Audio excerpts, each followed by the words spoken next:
믿음으로 모세가 낳았을 때에 그 부모가 아름다운 아이임을 보고 석 달 동안 숨겨 왕의 명령을 무서워하지 아니하였으며 믿음으로 모세는 장성하여 바로의 공주의 아들이라 도리어 하나님의 백성과 함께 고난받기를 잠시 죄악의 낙을 누리는 것보다 더 좋아하고 그리스도를 위하여 받는 수모를 애굽의 모든 보화보다 더 큰 재물로 여겼으니 이는 상 주심을 바라봄이라. 믿음으로 애굽을 떠나 왕의 노함을 무서워하지 아니하고 곧 보이지 아니하는 자를 보는 것 같이 하여 참았으며 유월절과 그 빗부르는 예식을 정하였으니 이는 장자를 멸하는 자로 그들을 건드리지 않게 하려 한 것이며 믿음으로 그들은 홍해를 육지같이 건넜으나 애굽 사람들은 이것을 시험하다가 빠져 죽었으며 믿음으로 7일 동안 여리고를 도니 성이 무너졌으며 같이 읽습니다. 믿음으로 기생 라합은 정탐꾼을 아멘.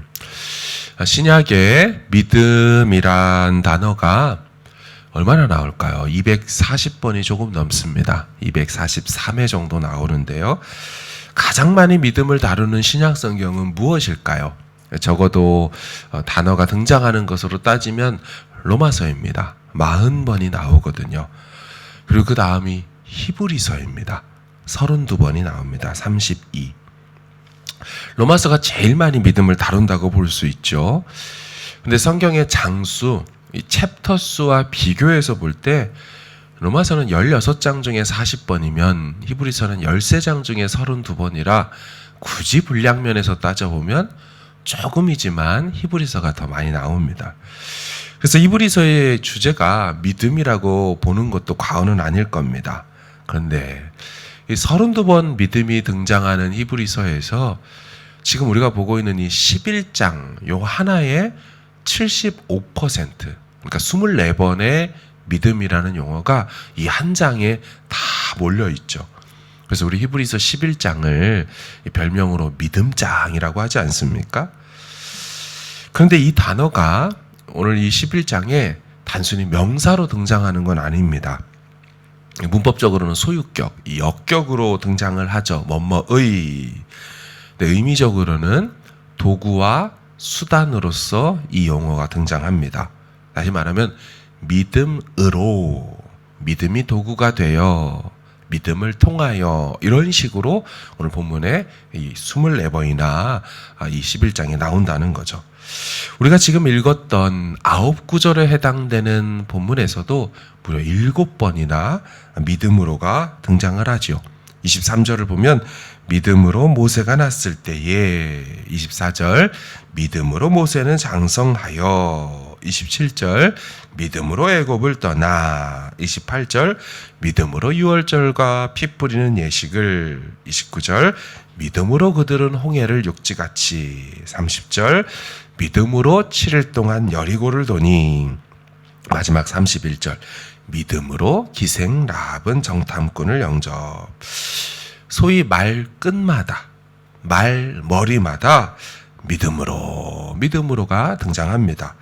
역시나 믿음장답죠. 그런데 이 7구절의 본문을 쭉 보다 보면 믿음으로라고 나오는 것이 어울리고 납득되는 구절이 있는가 하면 그렇지 못한 구절도 있다는 것입니다. 24절을 보시면 믿음으로 모세는 장성하여 바로의 공주의 아들이라 칭함받기를 거절하고 하나님의 백성과 함께 고난받는 것이 잠시 죄악의 낙을 누리는 것보다 더 낫다고 생각했다. 애굽의 모든 보화보다 그리스도를 위해 받는 수모를 더 큰 재물로 여겼다. 맞죠? 이해가 되는 말입니다. 믿음이 있어야 그런 결정할 수 있는 것이죠. 이해가 돼요.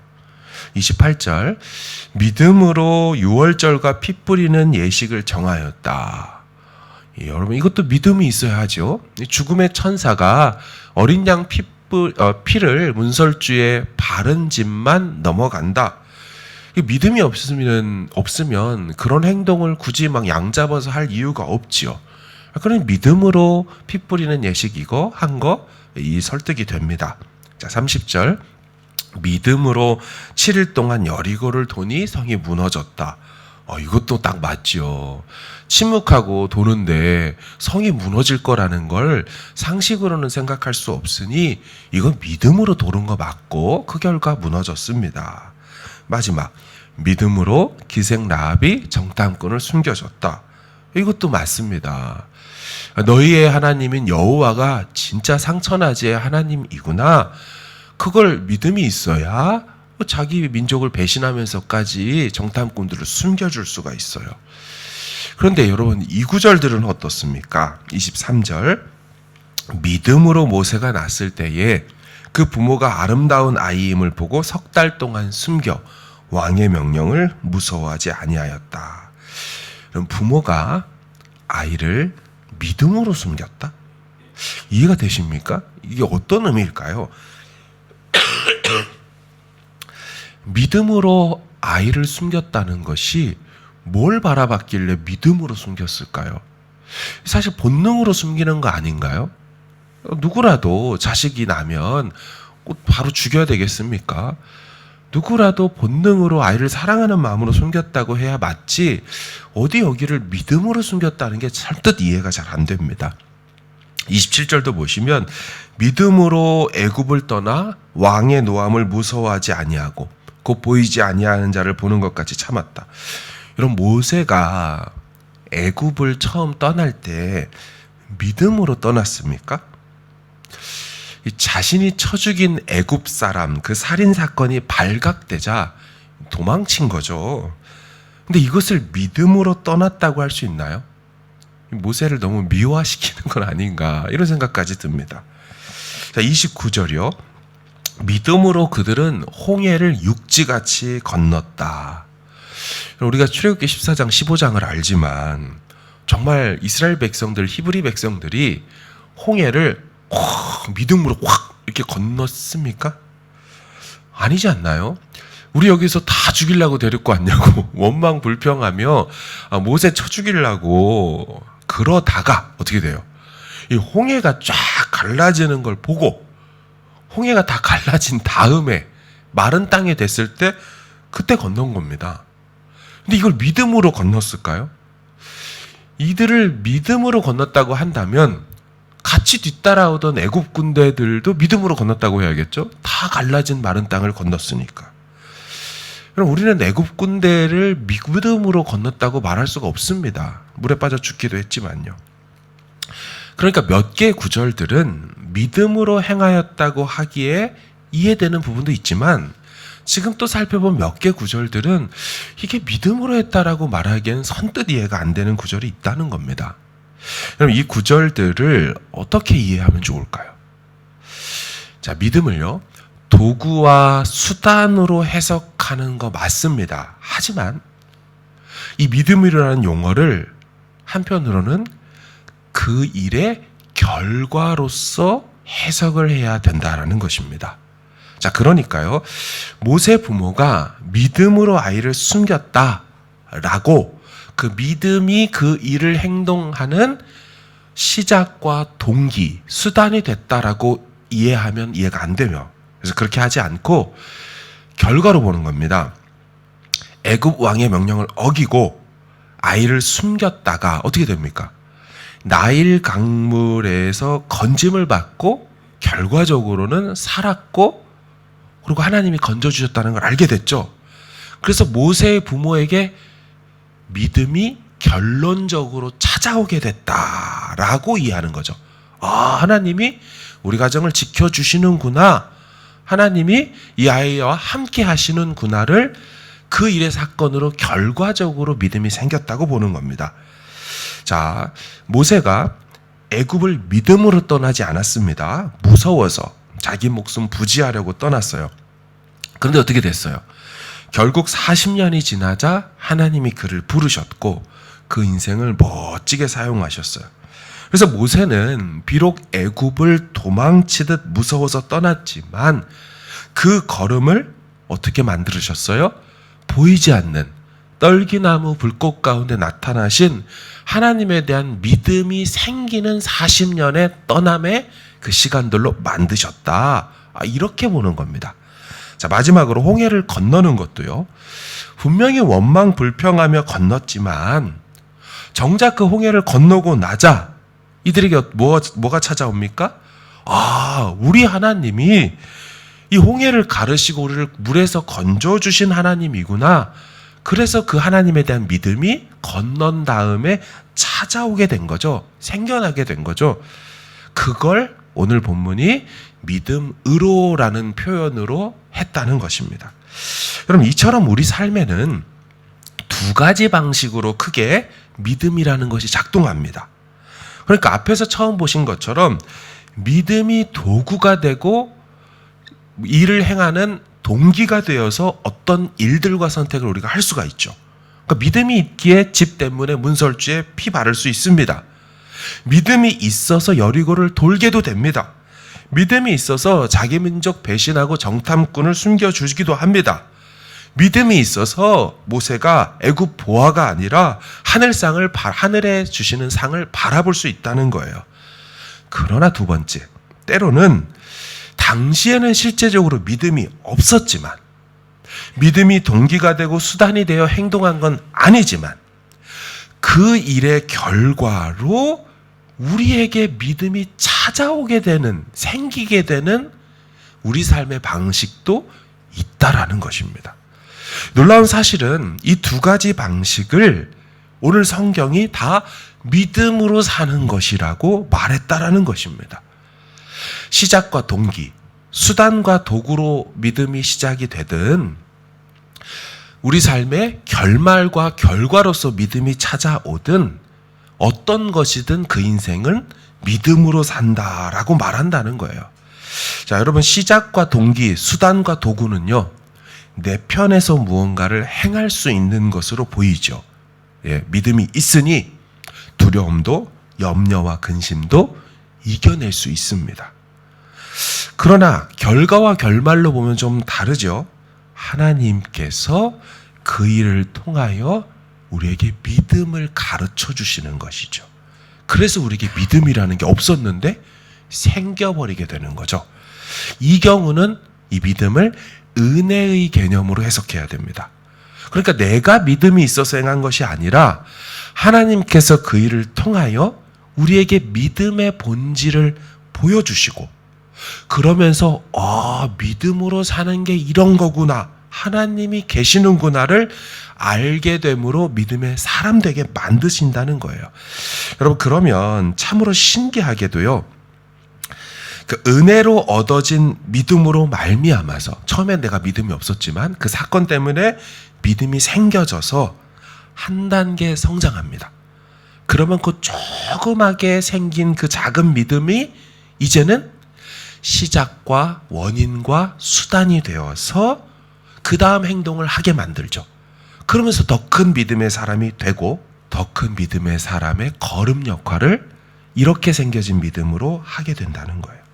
그래서 결국 전체적으로 보면요, 은혜가 먼저였고 은혜로 인하여 생겨진 믿음이 우리 삶에 작동하게 되며 믿음으로 살아가게 만들어준다는 거죠. 자, 에베소서 2장 8, 9절에 이런 말씀이 있어요. 많이 들어보셨을 겁니다. 너희는 그 은혜에 의하여 믿음으로 말미암아 구원을 받았으니, 그래서 너희에게서 난 것이 아니요 하나님의 선물이라. 행위에서 난 것이 아니니 누구든지 자랑하지 못하게 한다. 자, 구원이란 선물이 어떻게 옵니까?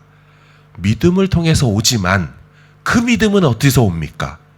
은혜에 의하여, 은혜가 원인이 되고 원천이 되고 출발이 되어서 은혜 때문에 믿음이 찾아왔고, 그래서 그 믿음이 도구가 되어 구원이라는 선물이 그 믿음을 타고 우리 안에 오게 되었다, 선물로서.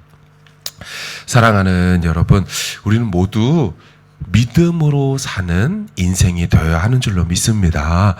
믿음으로 승리하고 믿음으로 세상을 이기는 백성이 되어야 됩니다. 그런데 그 믿음은 우리에게 은혜로 주어진 것이에요. 은혜를 잊으면 안 됩니다. 그리고 은혜로 선물로 주어진 그 믿음이 있으시다면 이제 그 믿음으로 영적 선순환을 일으켜서 더 큰 믿음으로 살아가야 하는 것입니다. 믿음으로 사는 자는 하늘 위로를 받는다고 말씀하셨어요. 세상을 이기는 이김은 이것이니 우리의 믿음이다 라고 말씀하셨습니다.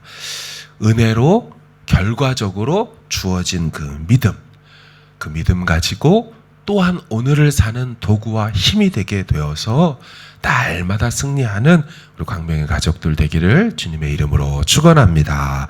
아멘. 함께 기도하기를 원합니다. 이 시간 기도할 때 하나님, 어떤 일을 우리가 믿음으로도 할 수 있지만 때로는 그 일을 통하여 믿음을 우리에게 주시는 적도 있습니다. 하나님, 이 모양이든 저 모양이든 우리가 다 믿음으로 살기를 원합니다. 믿음의 자녀들 되기를 원합니다. 이 시간도 믿음으로 구하고 믿음으로 승리하는 한 날 되게 하여 달라고 우리 가지고 나오신 기도 제목으로 함께 기도하시고 평안히 돌아가시기를 바랍니다. 기도하겠습니다.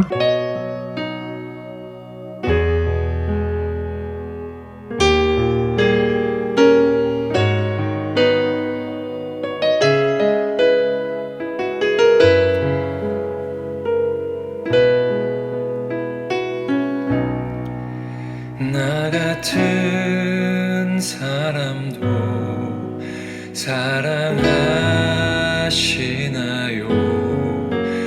너무 크고 아름다운 그 사랑, 그 사랑 내 맘 넘치니 나 더욱 주 사랑하니 나의 하나님, 살아계신 하나님, 당신의 뜻 이루어 주옵소서.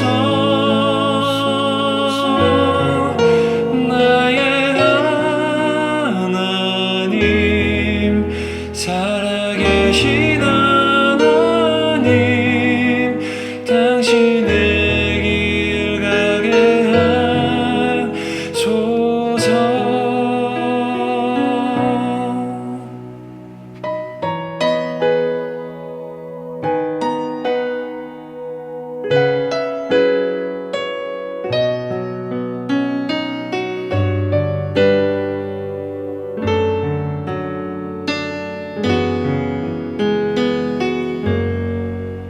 나 같은 사람도